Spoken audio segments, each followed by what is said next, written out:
Hoy la palabra de Dios nos ofrece este texto que nos narra el martirio de Juan el Bautista. Pero también hoy celebramos la fiesta de un gran sacerdote, San Juan María Vianney, el cura de Ars, patrono de los sacerdotes diocesanos. De San Juan Bautista tenemos que decir una vez más que es un mártir de la defensa del matrimonio. Un mártir que podía haber quedado desconocido en la historia, como seguramente otros hubo en Israel o después en la Iglesia, pero que debido a la importancia que tuvo en el inicio de la vida pública de Jesús, afortunadamente el Evangelio lo recuerda y nosotros seguimos dando gracias a Dios por él. San Juan María Vianney no fue mártir, o por lo menos no fue mártir mediante el derramamiento de sangre, considerado con una categoría de santos que se llaman confesores.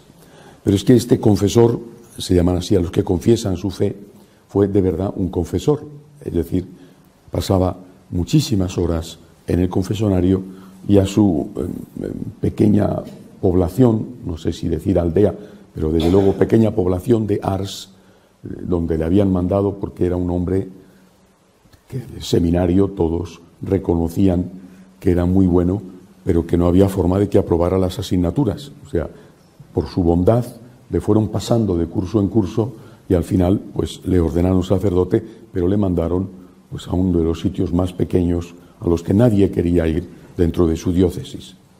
Bueno, este hombre adquirió una fama extraordinaria de tal manera que iban a él para dirigirse con él, para confesarse con él, gente importante que llegaba desde lejísimos, por ejemplo, desde París, no solamente desde la más cercana ciudad de Lyon.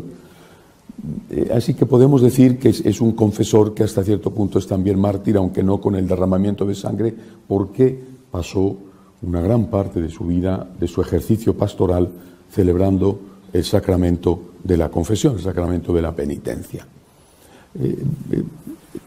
Son cosas que siempre son del pasado. Eso no significa que no haya santos recientes, pero estos santos, Juan María Vianney, San Juan Bautista, parecen más del pasado, no solo por el tiempo que hace, que son años que han transcurrido, San Juan Bautista 2000 años, sino porque ha cambiado tanto todo que realmente parecen cosas del pasado. Con la confesión, por ejemplo. No digo que no haya, seguramente en todas las diócesis hay, afortunadamente, lugares donde hay frecuencia de sacerdotes confesando. Muchas veces son lugares confiados a religiosos, otras veces pueden ser santuarios. En cada diócesis, estoy seguro, yo no conozco naturalmente todas las diócesis del mundo, pero conozco unas cuantas y siempre hay lugares a veces céntricos, donde la gente tiene fácil acceso.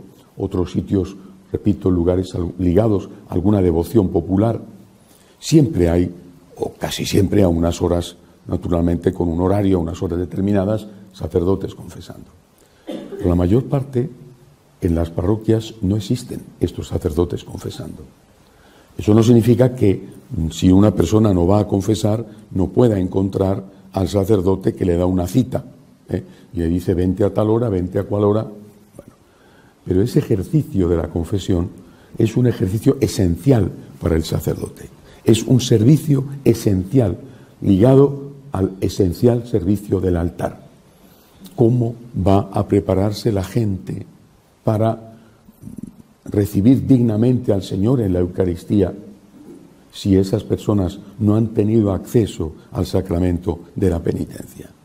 Pues si no hay sacerdotes, o llegar hasta ellos, te supone hablar con la secretaria, concertar una cita cuando le coincide al sacerdote y cuando te viene bien a ti, porque el laico pues tiene unas obligaciones, unos horarios de trabajo. Entonces, al final las cosas se demoran tanto que o bien te tienes que pasar mucho tiempo con la conciencia de pecado mortal, o bien la gente lo que hace es comulgar sin confesarse. Estamos ante un problema que no es menor. No lo sé si esto es causa y efecto, pero ciertamente es el único sacramento que no se cobra nada por él. Y no sé si esta es la causa por la cual los sacerdotes, muchos sacerdotes, no se ponen habitualmente, sin necesidad de recursos previos, citas, etcétera, como si fuera un médico, bueno, pues no se ponen habitualmente en el confesonario. De hecho, hay muchos sitios donde ya no hay confesonario, donde ya no existe. Es verdad que también hay sitios donde han quitado los reclinatorios para poderse arrodillar durante la misa y así que cueste más poderse arrodillar durante la consagración. Estas cosas, por lo tanto, a mí me da la impresión de que no solo son antiguas, sino como si fueran de otro tipo de iglesia. Y esto es terrible, porque es la misma iglesia. La misma iglesia de San Juan María Vianney, no sé si puedo decir la misma iglesia de San Juan Bautista porque es el precursor, pero sí la misma iglesia de San Pedro o la misma iglesia de San Juan Evangelista y por supuesto la misma iglesia de nuestro Señor Jesucristo que dijo: a quienes les perdonéis los pecados les quedan perdonados. Esa es la misma iglesia, vamos, todavía sigo creyendo en eso. Bueno, pues esta misma iglesia tendría que hacer lo que han hecho nuestros predecesores.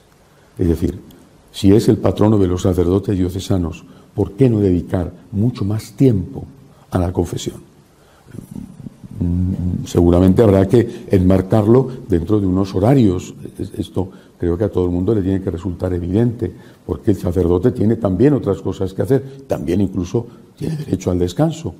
Pero eso no significa que la persona tenga que casi hacer una instancia con una póliza para poder acceder al sacerdote. Esto puede parecer una broma, pero lo he visto en muchísimos sitios del mundo. Recuerdo una ciudad en Colombia donde un sacerdote jubilado decidió dedicarse solo a confesar.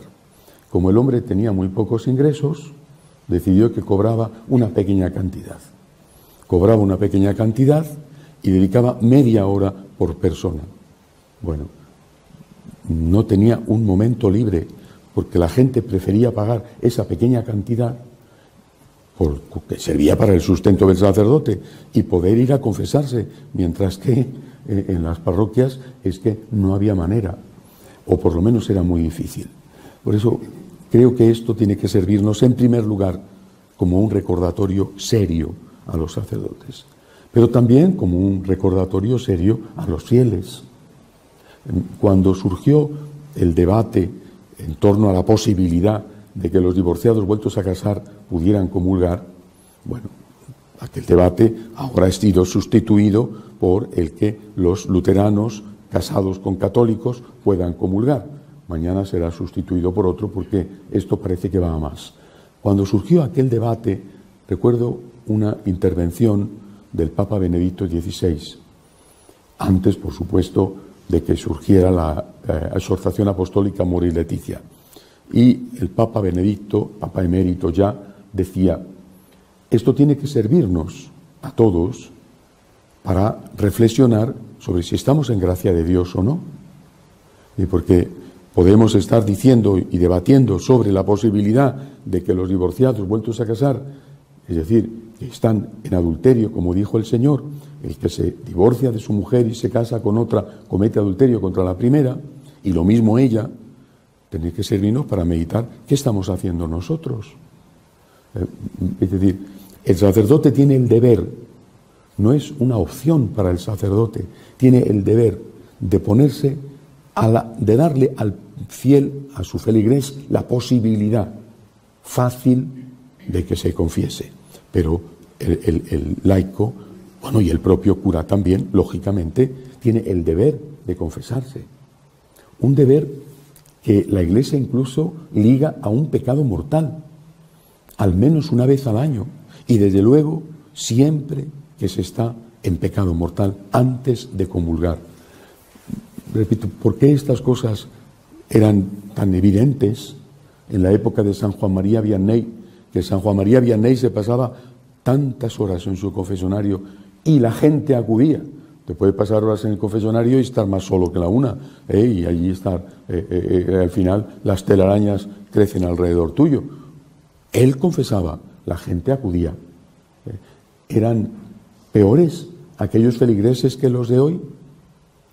Cuando se levanta el pueblo de Dios que va a misa, el que va a misa, se levanta a comulgar en masa, a veces incluso atropelladamente, pero bueno, se levanta a comulgar en masa, y tú ves que o porque no ha habido confesores, o porque no se confiesan, pasan las semanas, los meses y quizá los años, pero comulgan, ahí tenemos un problema. Creo que esto, por lo tanto, tiene que servirnos a todos como una reflexión. A unos, los sacerdotes, y a otros, los laicos. La Sagrada Eucaristía es la presencia real del Señor. La presencia real, lo más sagrado, grande, importante que tenemos. Por lo tanto, tenemos que actuar en coherencia con ello. El que come y bebe el cuerpo y la sangre de Cristo sin estar en gracia de Dios, come y bebe su propia condenación. Habrá circunstancias que la propia Iglesia en el catecismo establece. Está bien, pero eso no debería de ser lo normal. Serán circunstancias siempre excepcionales. Examinemos nuestra conciencia. Hagamos la confesión habitual, cuando haya pecado mortal, antes de comulgar, para empezar. Y aunque no haya pecado mortal, habitual, una vez al mes. Y si no hay sacerdotes, busquémoslos. Lo mismo que buscamos otras cosas que a lo mejor no están a mano.